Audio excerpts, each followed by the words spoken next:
Et oui Alexia, la grève d'aujourd'hui a rendu le quartier de la Défense quasi désertique. Alors je suis sur place et malgré les bureaux d'affaires et le centre commercial juste à côté, il n'y a pas grand monde sur le parvis de la Défense. Et le principal responsable, c'est le télétravail qui est automatiquement appliqué lors des journées de mobilisation. Une méthode déplorée ici, pas seulement lors des journées de grève, car depuis 3 ans avec le Covid et le confinement, le quartier de la Défense a subi une baisse de la fréquentation des franciliens, car ici le télétravail est quasiment devenu une norme pour beaucoup tout au long de l'année. Conséquence pour les commerçants, eh bien, c'est une baisse significative de 40% de fréquentation.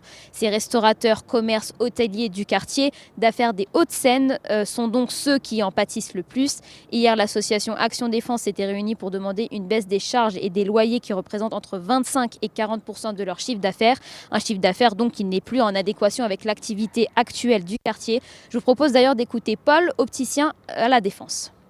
Effectivement, la baisse de fréquentation est importante depuis le premier Covid et surtout depuis le télétravail, l'activité elle a baissé pratiquement de 40%.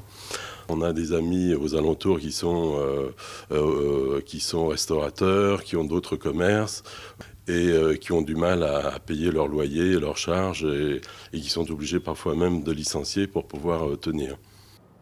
Alors j'ai pu discuter avec des franciliens sur l'aspect désertique du parvis de la Défense. Ils m'expliquaient qu'ils le constatent même dans leurs bureaux qui sont quasiment vides. Aujourd'hui, l'association Action Défense, qui réunit plus d'une quarantaine de commerçants du quartier de la Défense, demande surtout le retour en masse des employés dans les bureaux pour pouvoir faire revivre le quartier commercial.